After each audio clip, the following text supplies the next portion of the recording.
Have you ever noticed how much of life quietly revolves around one invisible force? Approval. From childhood, we learn to recognize it. A teacher smiles when we give the correct answer. Parents praise us when we behave the right way. Friends accept us when we follow the same interests and opinions as the group. Slowly, without realizing it, we begin to associate approval with safety and rejection with danger. At first, this instinct is useful. Human beings evolved in small tribes where belonging meant survival. Being accepted by the group meant protection, food, and cooperation. Being rejected meant isolation. And isolation thousands of years ago could be deadly.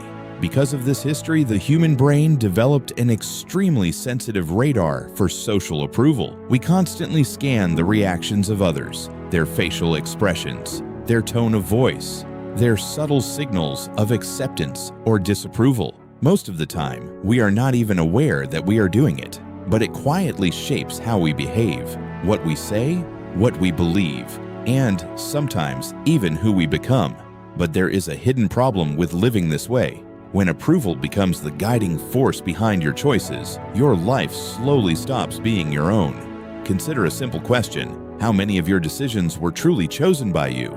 Not influenced by expectations, not shaped by pressure, not guided by the desire to fit in, but genuinely chosen by your own values and curiosity. For many people, the honest answer is surprisingly few. This is not because people lack intelligence. It is because social approval is one of the most powerful psychological forces in human life. The desire to belong can quietly override personal authenticity. Philosophers have been warning about this tendency for centuries. One of the most insightful observers of this phenomenon was Friedrich Nietzsche. Nietzsche believed that many individuals spend their lives living according to what society expects, rather than what they truly desire. He argued that people often adopt values that were never consciously chosen, values inherited from culture, religion, tradition, and social pressure. According to Nietzsche, this creates a kind of invisible cage. From the outside, life may look successful and stable, but internally, something feels strangely incomplete because the individual has never fully discovered who they actually are. This conflict between approval and authenticity begins very early in life.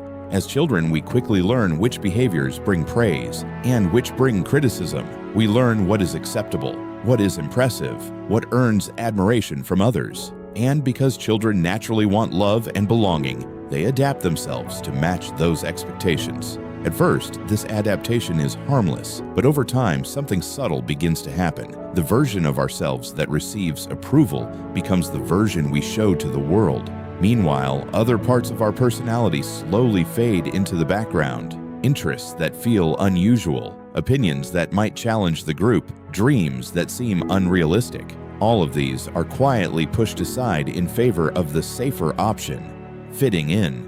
This pattern continues into adulthood. People choose careers not because they feel deeply passionate about them, but because those careers are respected. People express opinions that align with the majority, even when they secretly doubt them. People shape their lifestyles around what appears successful to others, and over time, approval becomes addictive. Every compliment reinforces the behavior. Every sign of admiration strengthens the desire to maintain that image. But there is a hidden cost, because the more someone builds their identity around approval, the more fragile that identity becomes. If your sense of self depends on what others think, then your stability depends on their reactions, and the opinions of others are notoriously unpredictable. Psychologists have long studied this phenomenon. One famous experiment conducted by Solomon Asch revealed something deeply unsettling about human behavior. Participants were placed in a group and asked to answer simple visual questions. The correct answer was obvious. But when everyone else in the group intentionally gave the wrong answer, something surprising happened. Many participants abandoned their own judgment and agreed with the incorrect majority, even though they could clearly see the correct answer. Why? Because disagreeing with the group created psychological discomfort. The fear of social isolation was stronger than the confidence in their own perception. This experiment revealed a powerful truth about human nature. People do not just fear being wrong, they fear being alone. And this fear can subtly reshape how we think.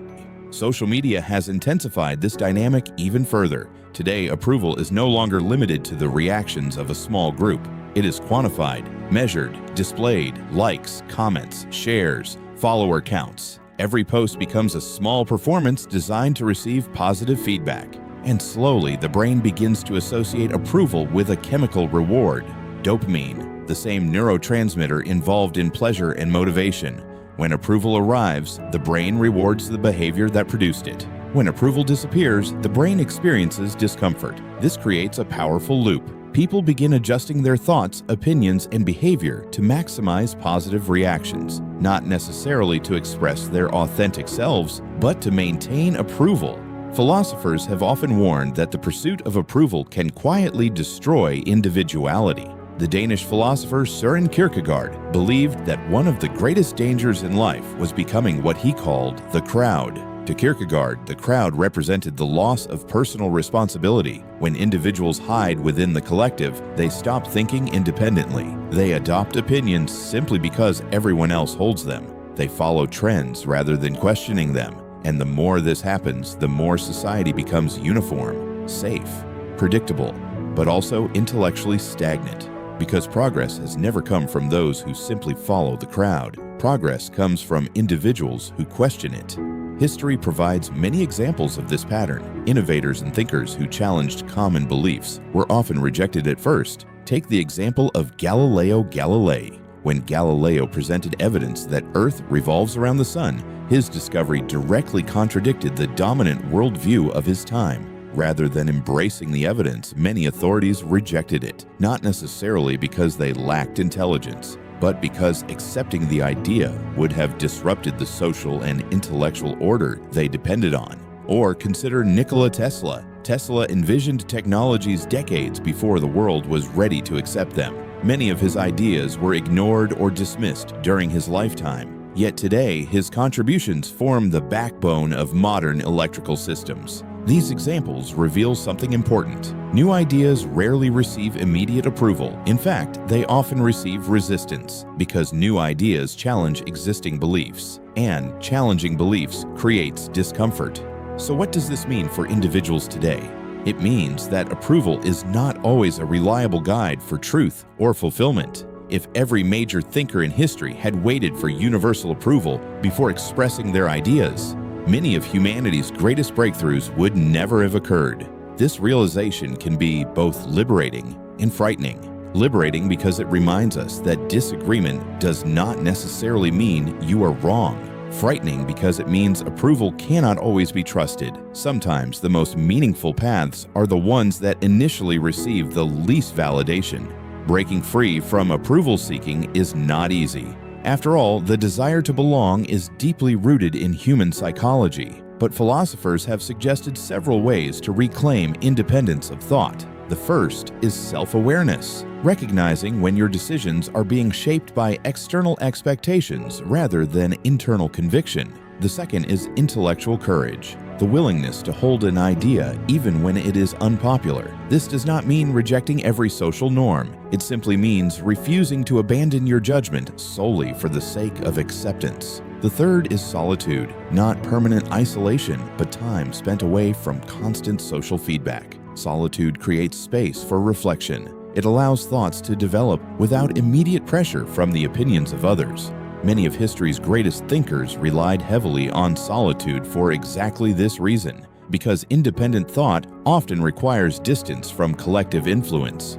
There is also a deeper philosophical insight hidden within this discussion. Approval itself is temporary. Public opinion shifts constantly. Ideas that are popular today may be rejected tomorrow. Trends rise and fall, reputations change, and the crowd rarely remains consistent for long. This is why basing your identity on approval can lead to endless instability. The moment you depend on praise, you also become vulnerable to criticism. But when your values are grounded in personal reflection, your stability comes from within rather than from the reactions of others. Interestingly, people who stop chasing approval often become more influential over time. Why? Because authenticity is rare. When someone speaks honestly rather than strategically, their ideas carry a different kind of weight. Others sense that the person is not merely performing for validation. They are expressing genuine conviction, and conviction has a powerful effect on human psychology. It inspires curiosity, respect, and sometimes even admiration. Ironically, the moment you stop chasing approval is often the moment people begin respecting your independence. But the real reward is not admiration. The real reward is freedom.